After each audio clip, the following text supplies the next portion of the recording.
ನಮಸ್ಕಾರ ಎಲ್ಲರಿಗೂ. ವರ್ಷ ಅಡುಗೆ ಮನೆಗೆ ಸ್ವಾಗತ. ಫಸ್ಟ್ ಟೈಮ್ ನಮ್ಮ ಚಾನಲನ್ನು ನೋಡ್ತಾ ಇರೋರು ಸಬ್ಸ್ಕ್ರೈಬ್ ಮಾಡಿಕೊಳ್ಳಿ.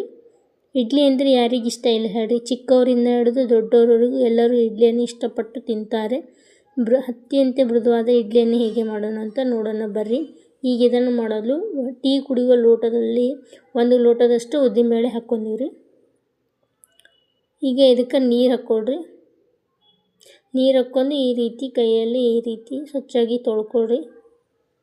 ಅದರಲ್ಲಿರುವ ಧೂಳು ಹೊಲಸು ಎಲ್ಲ ಹೋಗುತ್ತೆ. ಇದೇ ರೀತಿ 1, 2 ಅಥವಾ 3 ಸಲ ತೊಳ್ಕೊಳ್ರಿ. ಈಗ ಉದ್ದಿನಬೇಳೆಯನ್ನು ಚೆನ್ನಾಗಿ ತೊಳ್ಕೊಳ್ಳೋದ್ರಿಂದ ಇಡ್ಲಿಯ ಕಲರ್ ಚೆನ್ನಾಗಿ ಬರ್ತೈತಿ, ಭಾಳ ಬೆಳ್ಳಗಾಗಿ ಬರ್ತಾವೆ ಇಡ್ಲಿ. ಈಗ ಒಂದು 10-15 ಮೆಂತ್ಯ ಕಾಳನ್ನು ಹಾಕಿ 3 ತಾಸು ನೆನೆಯೋದಕ್ಕೆ ಬಿಡ್ರಿ. 3ರಿಂದ 4 ತಾಸು ನೆನೆಸಬೇಕು. ಈಗ ನೋಡಿ, ನೆನೆದ ನಂತರ ನೀರೆಲ್ಲ ಬಸ್ಕೊಂಡು ಇಟ್ಕೊಳ್ರಿ. ಆಮೇಲೆ ಇದನ್ನ ಒಂದು ಜಾರಿಗೆ ಹಾಕ್ಕೊಳ್ರಿ. ಉದ್ದಿನಬೇಳೆ ನೆನೆಸಿಟ್ಕೊಂಡ್ರಂಥ ಉದ್ದಿನಬೇಳೆಯನ್ನು ಒಂದು ಜಾರಿಗೆ ಹಾಕ್ಕೊಳ್ರಿ. ಇದಕ್ಕೆ ಸ್ವಲ್ಪ ನೀರು ಹಾಕ್ಕೊಳ್ರಿ. ಈಗ ನುಣ್ಣಗೆ ರುಬ್ಕೊಳ್ರಿ. ಪೇಸ್ಟ್ ರೀತಿಯಾಗಿರಬೇಕು, ಯಾವುದೇ ಕಾಳು ಇರಬಾರ್ದು. ನುಣ್ಣಗೆ ಪೇಸ್ಟ್ ರೀತಿಯಾಗಿ ಮಾಡ್ಕೊಳ್ರಿ ಉದ್ದಿನಬೇಳೆನ.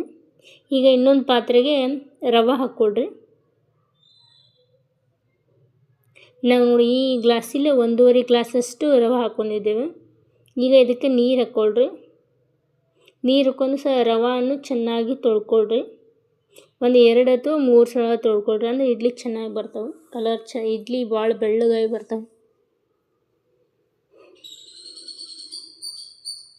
ಈಗ ತೊಳ್ಕೊಂಡು ನೀರೆಲ್ಲ ಬಸ್ಕೊಂಡು ಇಟ್ಕೊಳ್ರಿ. ಈಗ ಇದಕ್ಕೆ ರುಬ್ಬಿಟ್ಟಿರುವಂಥ ಉದ್ದಿನಬೇಳೆ ಮಿಶ್ರಣವನ್ನು ಹಾಕ್ಕೊಳ್ರಿ.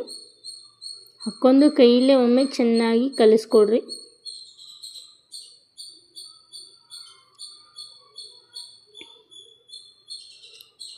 ಈಗ ಇದಕ್ಕೆ ಒಂದು ಅರ್ಧ ಬಟ್ಲದಷ್ಟು ಮೀಡಿಯಮ್ ಅವಲಕ್ಕಿಯನ್ನು ಒಂದು 10 ನಿಮಿಷ ನೆನೆಸಿಟ್ಟು ಅದಕ್ಕೆ ನೀರು ಹಾಕ್ಕೊಂಡು ರುಬ್ಬಿಟ್ಕೊಂಡಿರೋಂಥ ಮಿಶ್ರಣ ನೋಡಿರಿ. ಇದು ಅವಲಕ್ಕಿ ಮಿಶ್ರಣ, ಅದು ಸಹ ನುಣ್ಣಗೆ ರುಬ್ಕೊಳ್ಬೇಕು. ಈಗ ಇದಕ್ಕೆ ಹಾಕ್ಕೊಂಡು ಓವರ್ನೈಟ್ ನೆನೆಯೋದಕ್ಕೆ ಬಿಡ್ರಿ.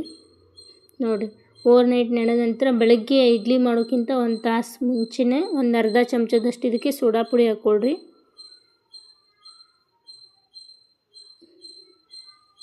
ಮತ್ತು ರುಚಿಗೆ ತಕ್ಕಷ್ಟು ಉಪ್ಪು ಹಾಕ್ಕೊಳ್ರಿ. ನಾವಿಲ್ಲಿ ಕೆಂಪು ಉಪ್ಪು ಬಳಸ್ತಾ ಇದ್ದೇವೆ, ನೀವು ಯಾವುದಾದ್ರೂ ಹಾಕ್ಕೊಳ್ಬೋದು. ಇದನ್ನು ಉಪ್ಪು ಮತ್ತು ಸೋಡಾ ಪುಡಿಯನ್ನು ಇಡ್ಲಿ ಮಾಡೋಕ್ಕಿಂತ ಮುಂಚೆ 1 ತಾಸು ಮುಂಚೆ ಹಾಕಿ ಕಲಿಸಿಟ್ಕೊಂಡಿರ್ಬೇಕು. ನೋಡಿ, ಈ ರೀತಿ ಚೆನ್ನಾಗಿ ಕಲಿಸಿಟ್ಕೊಳ್ರಿ.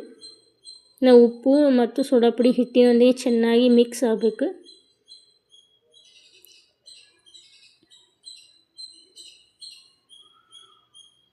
ಈಗ ಒಂದು ಇಡ್ಲಿ ಪಾತ್ರೆ ತಗೊಳ್ಳಿ. ಇಡ್ಲಿ ಪಾತ್ರೆಗೆ ಸ್ವಲ್ಪ ಎಣ್ಣೆ ಹಾಕ್ಕೊಳ್ರಿ.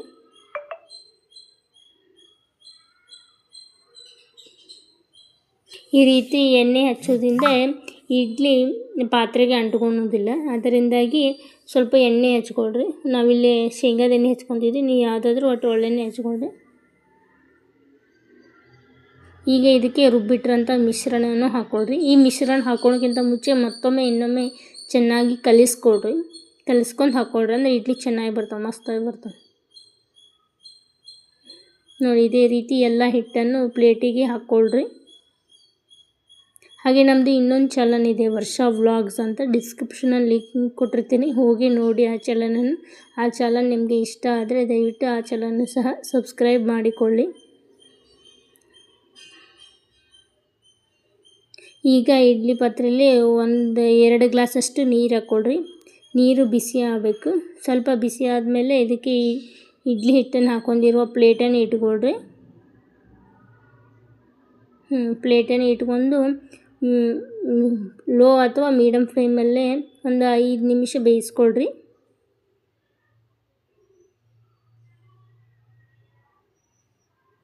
ಈಗ ತೆಗೆದು ನೋಡೋಣ. ಈಗ ಇಡ್ಲಿ ಪರ್ಫೆಕ್ಟ್ ಆಗಿದೆ ಇಲ್ಲ ಹೇಗೆ ನೋಡ್ಬೇಕಂದ್ರೆ ಸ್ವಲ್ಪ ಬೆರಳು ಅಥವಾ ಇಲ್ಲ 1 ಚಮಚ ಇಟ್ಟು ನೋಡಬೇಕು.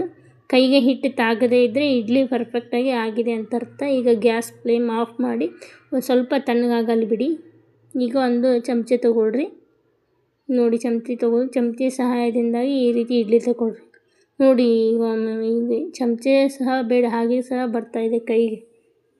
ನೋಡಿ, ಮಸ್ತಾಗಿರ್ತದೆ. ನೀವು ಒಮ್ಮೆ ಮನೆಯಲ್ಲಿ ಟ್ರೈ ಮಾಡಿ ಇಡ್ಲಿಯನ್ನು. ಹೇಗೆ ಬಂತಂತ ಕಮೆಂಟ್ ಮಾಡಿ ತಿಳಿಸಿ. ಮತ್ತು ಹಾಗೆ ಈ ವಿಡಿಯೋ ನಿಮಗೆ ಇಷ್ಟ ಆಗಿದ್ದರೆ ದಯವಿಟ್ಟು ಈ ಚಾನಲ್ ಸಹ ಸಬ್ಸ್ಕ್ರೈಬ್ ಮಾಡಿಕೊಳ್ಳಿ. ನೋಡಿ ಈಗ ಬೆಳ್ಳನೆಯ ಮೆತ್ತನೆಯ ಹತ್ತಿಯಂತೆ ಮೃದುವಾದ ಇಡ್ಲಿ ಈಸ್ ರೆಡಿ.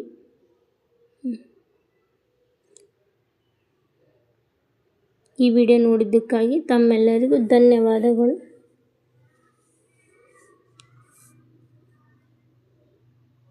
ಈ ರೀತಿ ಮೆತ್ತಗೆ ಮಾಡಿಕೊಟ್ರೆ ಮಕ್ಕಳು ತುಂಬ ಇಷ್ಟಪಟ್ಟು ತಿಂತಾರೆ.